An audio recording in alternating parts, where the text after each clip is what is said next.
pas d'excuses à faire puisque je n'ai commis aucune faute. Je vous parle en tant que président de la République. Je suis le responsable de ce pays jusqu'au 2 avril.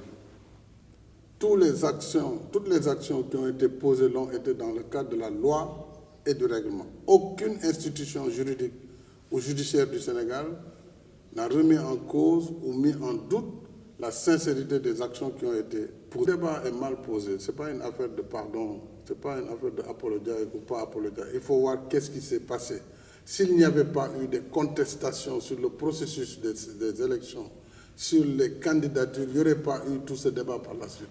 On ne peut pas voir un fait, on l'ignore et on parle des conséquences. C'est ça le problème. Vous êtes des journalistes, regardez les faits dans leur globalité. Quel est le déclencheur de tout cela? À partir du moment où il y a eu des contestations, moi j'ai reçu plus de 46 candidats qui sont venus contester et qui ont dit qu'ils n'iront pas aux élections parce qu'ils ont été spoliés. D'autres ont dit qu'ils ont été éliminés de façon anormale. C'est leur point de vue. Je ne commente pas ce que le Conseil a fait. Mais à partir du moment où le Parlement, qui est la deuxième institution du pays et qui est le seul à voter les lois, prend l'initiative de voter une loi, à partir de ce moment, le président, qui est le chef de l'exécutif, doit tenir compte de ce fait et c'est ce qui a été fait. Donc il n'y a pas à demander pardon ou à poser le problème en ces termes. Et tout ce qui a été fait là était dans le respect strict de la Constitution du Sénégal. Et of course, bien sûr, le pays ira aux élections le dimanche, s'il plaît à Dieu. J'espère que le processus tel qu'il a été entamé va se dérouler dans la paix et dans la transparence, comme le Sénégal sait faire des élections libres et transparentes. Et après, le président élu sera, s'il est élu dès le 24, nous aurons la chance que je lui passe le témoin. S'il n'est pas élu dès le 24, moi, le 2 avril, je m'en vais parce que c'est le terme et je n'entends pas rester un jour de plus, comme je l'ai déjà dit. Mais j'espère que tout cela va bien se passer et que le président élu prendra fonction pour continuer l'œuvre qui a été faite par ses prédécesseurs. Et je lui, quel qu'il soit, naturellement, je lui souhaiterai plein succès. Technique, elle a produit une légère amélioration, atteignant 81% des cibles contre 80% en 2022. Sur le plan financier, j'allais dire budgétaire, cela correspond à 87% de taux d'exécution du budget, qui s'élève à 43 milliards 102 millions 229 448 francs CFA. Il nous faudra par conséquent rester cohérents dans nos politiques sectorielles, être en phase avec les engagements communautaires et internationaux et permettre à chaque acteur de jouer pleinement son rôle. Le plan international intervient pour le droit des enfants, mais aussi pour le droit des femmes.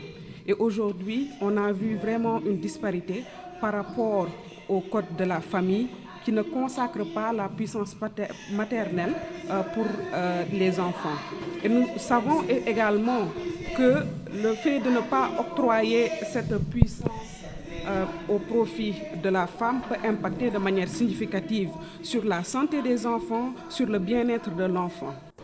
Juridiquement, déjà, il faudra changer la terminologie parce que dans notre corpus institutionnel, dans notre législation, on parle de puissance paternelle. Donc, il faudra déjà qu'on change le terme de puissance paternelle à autorité parentale avec des termes, avec des moyens qui peuvent permettre à la femme d'accéder à cette autorité parentale en même temps que l'homme. Donc ce sera deux sortes de moyens. Un moyen à la base, c'est-à-dire au niveau communautaire, à ce que les populations puissent se l'approprier, parce qu'on sait que cette puissance paternelle-là concerne beaucoup de femmes et il y a beaucoup de conséquences sur les enfants. Et au niveau institutionnel, par un plaidoyer. Le point de départ de l'éradication de la politique ferroviaire de notre pays.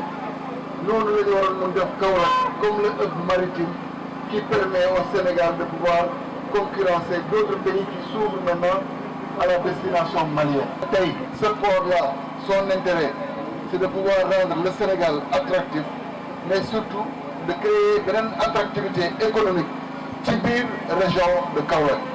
Parce que si nous avions ici l'essentiel des importations du Mali, on peut imaginer que le Mali c'est le premier partenaire commercial du Sénégal. Contrairement à ce que beaucoup de personnes pensent, parce que nous avons une bénédiction filiale. Donc, si nous avons un port Kaolack, xalaat leen lu muy indi ci matuwaay yu bees ci wàllu opportunité yu bees ci wàllu koom ñu nekk ci dëkk bu nga xam ne am na potentiel bu bëri une jeunesse dynamique courageuse qui a envie de prouver mais une jeunesse bu nga xam ne même les offres d'encadrement en matière d'enseignement supérieur moom lu bëri lu ci tardé. Il y a des universités qui ne sont des universités que de nom. Il faut le dire parce qu'il est temps que nos jeunes qui étudient dans nos espaces universitaires qu'on appelle universités soient dans les mêmes conditions que ceux qui sont dans les autres universités du Sénégal. Il est temps que les jeunes de Kaolack ont envie de réussir. ndax bu ñuy wax moo tax sa transport de moto au Sénégal fii la soxte ko fii la nekkee woon en premier mu nekkoon benn vitrine bu particulière pour réew mi mais bu ñu góorgóorlu woon loolu war na am benn xarkanam yeneen perspective ñu waroon tudd dans la région de Kaolack. Nous avons la chance d'avoir un dynamisme économique connu mais rien n'a été fait pour embellir Kaolack. Le cadre de vie de Kaolack dafay rusloo doomu Kaolack et il n'a rien fait pour mériter ça. La seule chose c'est que les États les collectivités territoriales jëriñu xamuñu sax njëriñu defaraat dëkkuwaay bu baax. Cette ville-là est le carrefour du Sénégal. C'est le cœur du Sénégal. dama bëgg lancer un appel au secteur privé national. Sunu patronat ndax ñoom ñooy employeurs yi. Je m'engage, moi, Amadou Ba, ni ma ko doon defee ak ñoom démb ak barki démb nekk ak ñoom dans les concertations moo tax wax naa léegi au ministre des finances na leen seeti waxtaan ak ñoom charte bi nga xam ni patronat bi def na ko pour réew mi am jàmm pour réew mi jëm kanam charte boobu nangu naa ko dinañ ko signé. boo ñëwee nag ba Mbour boo remercier secteur privé war nga wax ci tourisme Sénégal xam nga ni réewu tourisme la Sénégal réewu jàmm la kon yéen ñi nga xam ne am ngeen ay réceptifs kuy bëgg jàmm yéen a la gën a ut jàmm ndax yéen gan yi dañu am solo ci yéen